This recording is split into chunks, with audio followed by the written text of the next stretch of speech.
This is a short introduction in how to get Android Studio linked to your GitHub account. For the purpose of demonstrating this, I've already connected to GitHub using Git, so I've downloaded the Git software so that we're able to actually link up with GitHub on my computer. I'll show you a separate installation video for that rather than try and do it all in one go. What you can assume is you've already installed Git and Android Studio will now know about it so that you can actually use it to transfer files to and from GitHub. So today I'll start just by creating a very basic Android Studio project just so that we can go from the absolute start. It's going to be an empty activity because I don't really want to be doing any programming here. It is about connecting to Git. So we'll go through a normal setup process. I'm going to call it Git application just so I can delete it later. There's nothing particularly special you need to do when you create your projects, it's just the same as it always has been, so I'm just going to leave it as its defaults.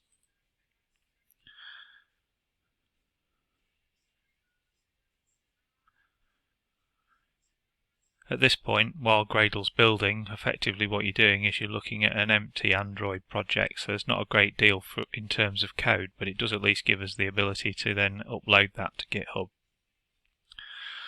So now that it's completed the Gradle build, you'll see that on your Android Studio you do have a version control system menu, and that allows you to either put something onto a version control system such as GitHub, or it allows you to retrieve stuff from GitHub itself.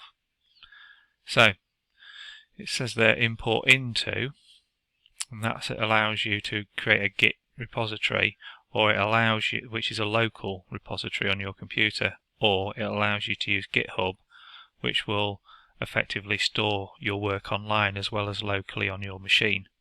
So the advantage of that obviously is that if at the moment I'm currently working on my laptop, but if I then want to go and work on it on a desktop or at work, I can then retrieve that project and collaborate between the different machines.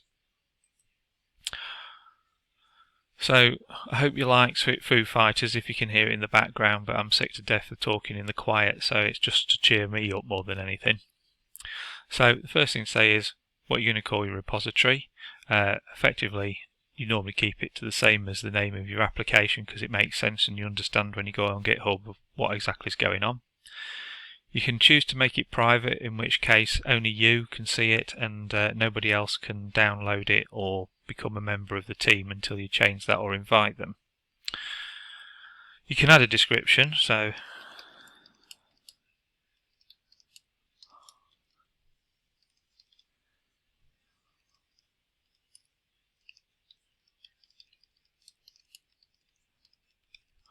a simple little description there, nothing much.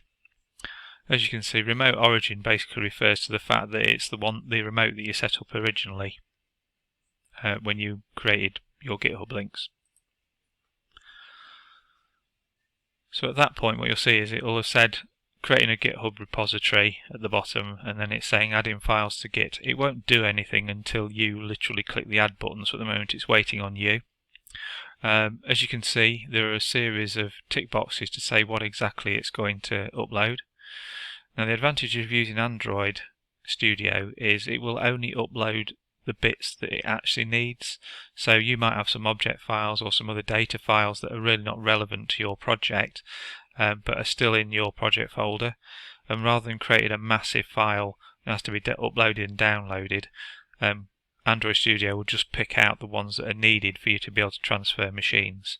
So as usual with GitHub, the very first thing that you're doing is creating a commit message. Initial commit is the obvious one, and it's what's used as a default anyway. So clicking add, you'll see it's going down at the bottom there.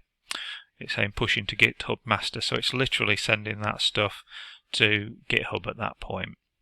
So what's happened now is you literally got your files stored on GitHub. If at any point you then make some changes, so in this case I'm going to make a trivial change in terms of putting some comments in.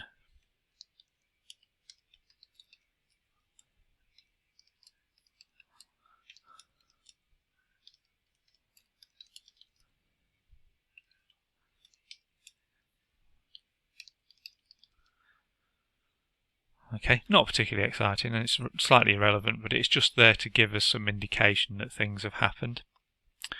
So at that point, there are different ways of achieving this, but you can now commit those changes, which is one line, pretty boring. But it will show you that this is the new stuff that you're actually going to upload to Git. It allows you to put in a new commit message, so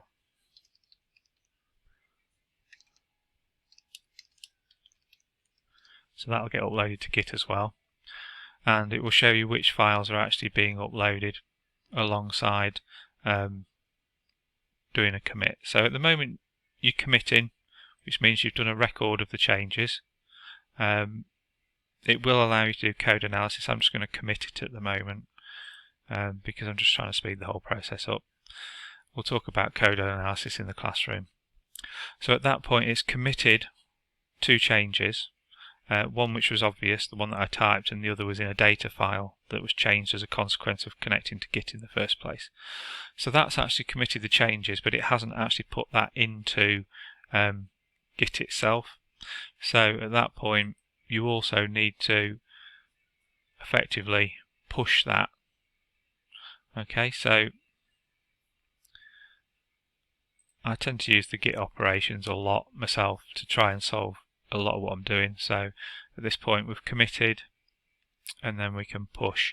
Now you'll see there are two keyboard commands that allow you to shortcut this, which are tied together. So you do a commit, Control K, and then to push it to the server, Control Shift K. So clicking that, it's now telling me exactly what I'm going to push to the server. It's showing me the commit message that I put in there.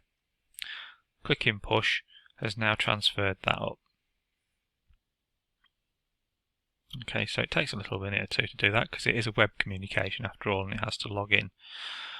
So what's actually happened? Well, we've created a file locally on our machine, so we've got a project, and subsequent to that we've then connected to GitHub and we've transferred the files up.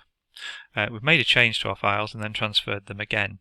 So on another machine at this point we can log in and we can connect to Git and pull those bits of information back. So to achieve that I'm going to go through a slightly different process because I'm going to delete things. I'm going to pause the video for a second while I complete that process. Okay, I've deleted all of the files off my computer that are in relation to the project we've just worked on. So this gives me a clean start. You'll also see I've deleted them off this screen as well, just for clarity's sake so you don't see them. So if you're on a different computer at this point, you can then retrieve those bits of project very simply just by using get from version control.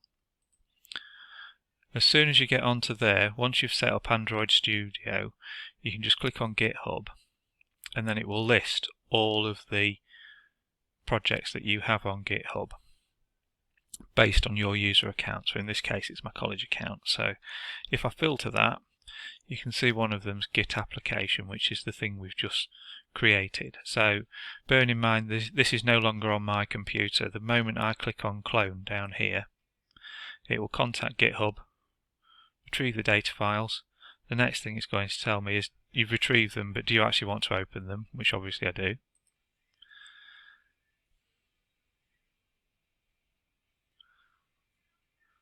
At this point what's happened is all the files have been copied onto your computer. So you'll see there's a Git application folder in my studio projects, and in there are all the files that were held up on GitHub. So they've been this has now been opened up in Android Studio, and as a consequence of that all of the files in relation to the project have now been added into it. So there's the main activity with the comment in it that we looked at before, and as you'll be able to see, all the layout files like the activity main are still there as well. I know we didn't look at them before, but they are still there.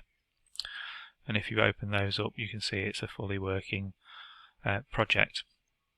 So that's how you get your files up to GitHub and back down again. We'll look separately at how you install those GitHub and also how you install and activate it on Android Studio in a minute in the next video.